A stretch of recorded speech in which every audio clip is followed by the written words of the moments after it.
Hello all, welcome to my channel Sanskrit lecturer Haima. అందరు ఎలా ఉన్నారు? బాగున్నారా?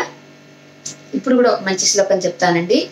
అనాహూతః ప్రవిశతి అపృష్టో బహుభాషతే అవిశ్వస్తే విశ్వసితి మూఢచేత నరాధమః.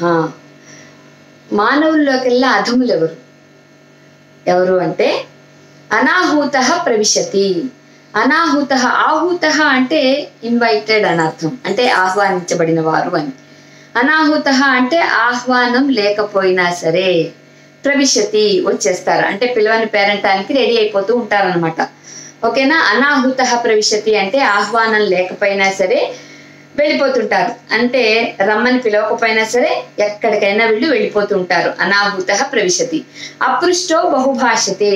ఏదైనా అడిగితే ఒక 10 సార్లు అడిగితే ఒక మాట మాట్లాడాలి. అంత less talking will be more comfort అని చెప్తారు. అంటే తక్కువ ఎంత మాట్లాడితే అంత మనం హాయిగా ఉండగలుగుతాం, అంతే కదా. నోరు మంచిదైతే ఊరు మంచిది అవుతుంది అంటారు కదా. కాబట్టి ఎంత తక్కువగా మాట్లాడితే అంత మనం సుఖంగా హాయిగా ఉండొచ్చని. అపృష్టో బహుభాషతే అంటే అర్థం ఏంటి? అడక్కపోయినా సరే చాలా ఎక్కువగా మాట్లాడుతూ ఉంటారు. అనాహూతః ప్రవిశతి అపృష్టో బహుభాషతే. అవిశ్వస్తే విశ్వసితి. అవిశ్వస్తే అంటే విశ్వసించకూడని వాళ్లను, నమ్మకూడని వాళ్లను విశ్వసితి నమ్ముతూ ఉంటారు. ఈ మధ్య చాలా సందర్భాలు సంఘటనలు మనం చూస్తున్నాం కదా. ఆడపిల్లలు ఎవరో స్ట్రేంజర్స్, అపరిచితులు చెప్పిన మాటలు నమ్మి వాళ్ళ వెనకాలే కుక్క మన వెనకాల తోక ఊపుకుంటూ వచ్చేసినట్టుగా వీళ్ళు వెళ్ళిపోతున్నారు. ఎందుకండి వెళ్ళాలి అసలు? అసలు ఎవరో చెప్పిన మాటల్ని ఎందుకు నమ్మాలి? నువ్వు ఏ బస్సు ఎక్కుతున్నావో ఆ అపరిచితులకు ఎలా తెలుస్తుంది? వాడు చెప్పాడే అనుకో, మనం చదువుకున్నాం కదా, కొంచెమైనా ఒక క్షణం ఆలోచించాలి కదా. వీడు చెప్తున్నదేంటి, నేను ఎక్కడికి వెళ్తున్నానో వీడికి ఎలా తెలుసు, వీడు అబద్ధం చెప్తున్నాడు అని ఒక క్షణం ఆలోచిస్తే అసలు అలా వెనకాల పడి వెళ్ళడం ఉండదు కదా. ఒక అమ్మాయిననే కాదండి, ఎవరైనా సరే ఎవరి మాటలైనా మనం నమ్మకూడదు. ఫోన్లలో రకరకాల లింకులు వస్తుంటాయి, అవి ప్రెస్ చేసామా వాళ్ళు రకరకాలుగా మాట్లాడుతుంటారు. సో అవన్నీ మనం ఫాలో అయితే మన బ్యాంక్ కాస్త ఖాళీ అయిపోతుంది. ఇలా ఏదైనా సరే మోసం చేయగలుగుతున్నారండి. మనం నమ్మిన వాళ్ళే మనని మోసం చేస్తున్నారు కదా. కాబట్టి అవిశ్వస్తే విశ్వసితి అంటే నమ్మకూడని వాళ్ళను నమ్ముతున్నారు. మూఢచేత నరాధమః.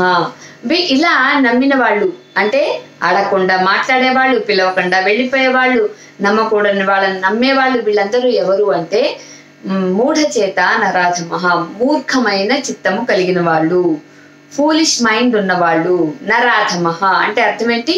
నరులలోకెల్లా వాళ్ళు అధములు, అధమాతి అధములు, నీచాతి నీచులైన వాళ్ళు అని అర్థం.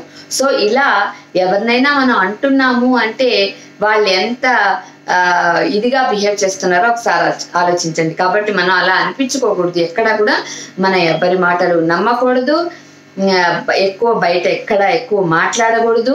తర్వాత పిలవని పేరంటానికి అసలు వెళ్ళనేకూడదు. పిలిచినా 1-2 సార్లు మొహమాట పడి మనం ఆలోచిస్తుంటాం. కాబట్టి అలా ఉండడమే మంచిదండి. పిలవకుండా వెళ్ళిపోయి అడగకుండా మాట్లాడి నమ్మకూడని వాళ్ళని నమ్మితే ఇదిగో ఇలాంటి అనర్థాలే జరుగుతుంటాయి. కాబట్టి తస్మాత్ జాగ్రత్త. వీళ్ళు మూర్ఖులు, నరులలోకెల్లా అధములు అని అస్సలు అనిపించుకోవద్దండి. మీరు చాలా జాగ్రత్తగా ఉండండి. బయటికి వెళ్ళినప్పుడు 1-10 సార్లు ఆలోచించండి. ప్రతి అడుగు వేసేటప్పుడు, ప్రతి అడుగు అంటే స్టెప్ తీసుకునేటప్పుడు, ఏదైనా పని చేసేటప్పుడు 1-10 సార్లు ఆలోచించండి. లేదంటే జీవితాలే సర్వనాశనం అయిపోతాయి. కాబట్టి తస్మాత్ జాగ్రత్త. ఓకేనండి? ఒకసారి మళ్ళీ చూడండి శ్లోకం. అనాహూతే ప్రవిశతి అపృష్టో బహుభాషతే అవిశ్వస్తే విశ్వసితి మూఢచేత నరాధమః. బాగుంది కదండి? నచ్చితే like, share and subscribe. Thank you.